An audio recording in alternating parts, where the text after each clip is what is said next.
afternoon or evening, wherever you are, and welcome to another round with me. What is it? It's almost 11 o'clock here in Holland. And today I wanted to talk about Reiki language. Oh, you wonder what Reiki language is? Well, I wondered too. So what is Reiki language? Well, speech, is of course linked to the mind. If our mind is loving, then we have loving speech. If our mind is angry, we have angry speech. If we are worried in our mind, our speech is worried. If we are unbalanced in the mind, then we might have really fast speech. So when we look at a person, we can often listen to the way they speak to see if they're calm, kind, relaxed, open, worried, fearful, etc. This, of course, speech is also a reflection in writing, right? In a way, it's the mind.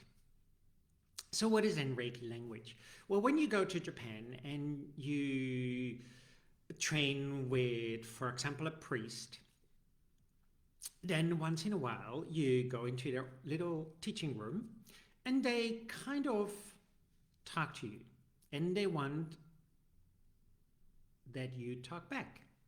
Why? Because then they can hear if you've had a direct experience, and that when you practice or when you speak about the practice, about these experiences, if it's just not in your head, but if it's a direct experience. So I'm going to give you a couple of examples, and I think this is also for yourself really good to investigate, because this all reflects back to our own personal practice, our own personal state of mind. This also we can see if, for example, if we're going to look for a teacher, who the teacher is, how they are, and kind of on what level they are. So this is also really important. This is why these priests or priestesses in Japan, for example, when they listen to you, they know when to give you the next practice. They know if you're ready to teach something or not teach something. It's okay, yeah, now you can teach this. No, now you cannot teach this. Oh, yeah, you have to adjust this, blah, blah, blah. So they use it also as a guiding tool because they hear how you say things. So for example, the other day someone said to me, we have to become one with the universe. So if you really listen to this, we have to become one with the universe. Actually, this person is saying that we're not one with the universe. That makes sense? So actually, the person who is saying that feels disconnected from the universe. We have to become one.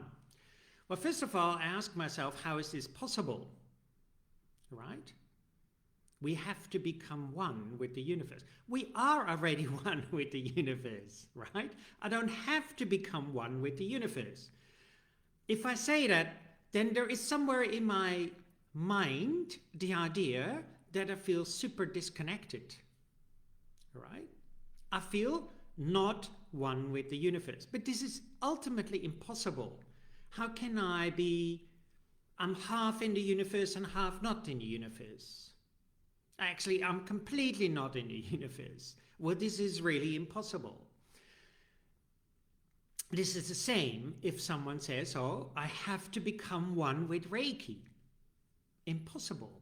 Hiroshi Doi has some notes of a student of Mikusui, and one of these notes, for example, this student had stated that Mikusui said, everything in the universe possesses Reiki. That means Reiki is the universe is Reiki. So again, if we have to say, I have to become one with Reiki, means you feel very, very separate from it. Right? It is only through very specific practices that I slowly become one. Now one foot is in this one space, then the next foot is in it, and then I'm half in it. Of course, this means again that the person who makes these kind of statements has not have a direct experience of this oneness of Reiki or oneness of the universe, that they are actually the universe, that they are already Reiki, and that Reiki and the universe is one. So we have to therefore listen very carefully when our students talk to us, right? For example, that student who said to me, oh, I have to become one with the universe. I straight away know, oh, this person feels disconnected, right? I have to make that person aware that they are the universe already, that they can have never stepped outside of it in the first place. When they say, oh, I have to become one with Reiki, I have to make them aware of it through my speech, my language, my teachings, for example, that they are already one with Reiki. That all we have to do is lay this oneness bare. This is the same if I do a treatment, for example, or I'm in a class and I hear students say, oh, I have to connect to my client. Well, in fact, they are saying that they're feeling disconnected, right? But this is also impossible. If we look at the ultimate reality, then we're all interconnected already. So if I sit in meditation and I think I have to connect to Reiki, right? It means I'm feeling disconnected from it. There's something I have to do, and now I am connected to Reiki. But in fact, you are already connected to Reiki 24 hours a day. We just have to remember it. So if I've had this direct experience of this really deep interconnectedness of Reiki, then automatically I will not make these kind of statements. Then I will change my statements to, for example, oh, when I'm performing a hands-on healing session, I remember that I'm interconnected with the person. When I'm meditating, there's no need for me to connect to Reiki. All we need to do is remember that we're already interconnected. A language is very fine and very subtle, but we can listen to it very carefully, and therefore we can come to certain conclusions. This is also for ourselves, of course, right? So listen to how you speak, or listen to how your students speak, or how other people speak, or read, you know, how they read, how they write down things. Then we can really look at ourselves and adjust the practice. So this is very important for our own personal development, because all we have to do in the personal development is fine-tuning our practice. So if we're not fine-tuning, if we constantly say, oh, I have to become one with the universe, or I have to become one with Reiki, well, when are we going to become one with Reiki? Next week? In 2 years' time? When I die? Right? When am I going to become one with the universe? Oh, through lots of practice? Do I have to practice 24 hours a day? Or, do you know, these questions then arise. Then, well, I can never make that. I might as well give up. I'm not good enough. So then we're already walking a path where we say, I'm not sure if I'm made of that. I'm not sure if I can do this. I'm not sure if I can become one with the universe or one with Reiki. But if we say, you are, or I am already one with Reiki, I am already the universe, then that changes the whole practice. This is very, very subtle, but is very important in our journey. And this is why these priests or priestesses, for example, in Japan, listen to how you say things or how you write things. And then they can either correct the teachings, the practice, to help you to rediscover that you are the universe already, that you are Reiki already, that the universe and Reiki is not something separate, they're one and the same thing. That we don't have to connect to someone, a tree or an animal or people, that we are already interconnected.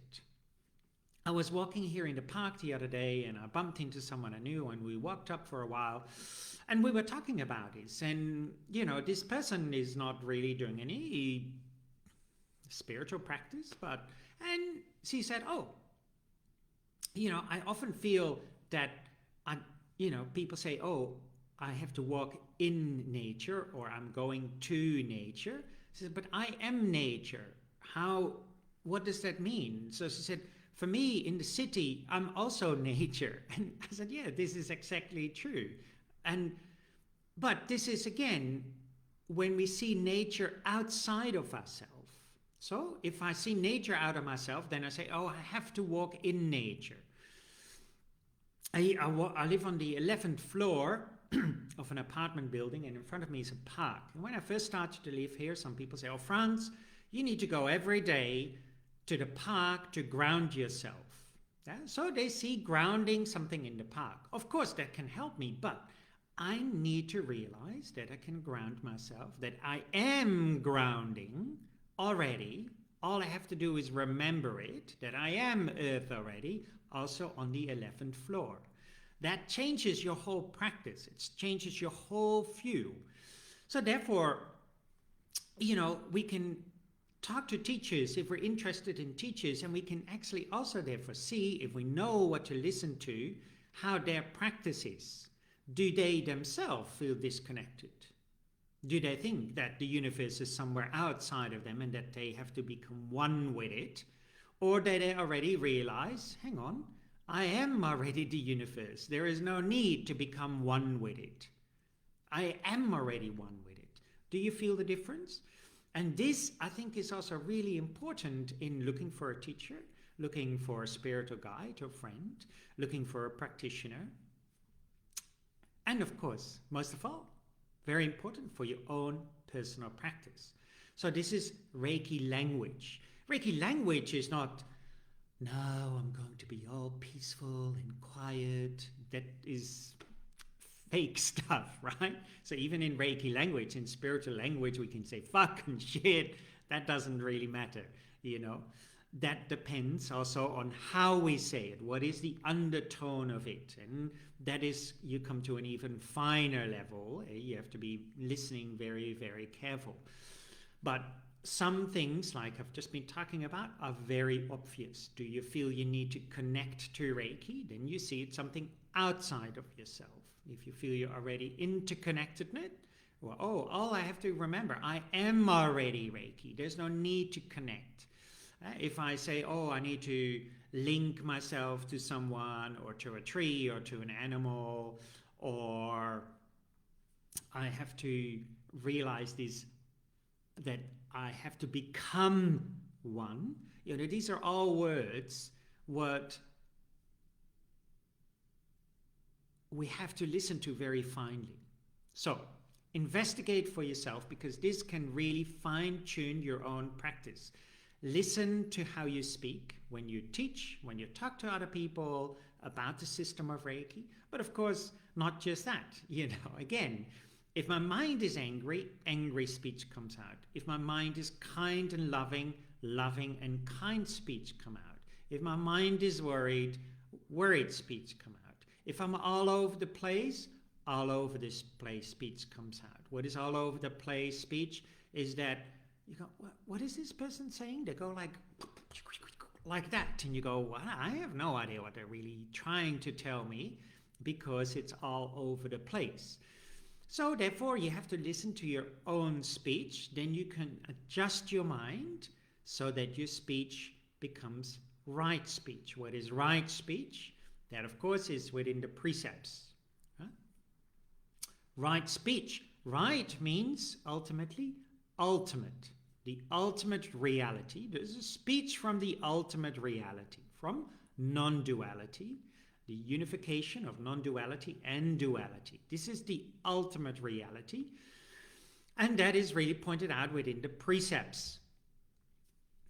If my mind is less angry speech. So right speech.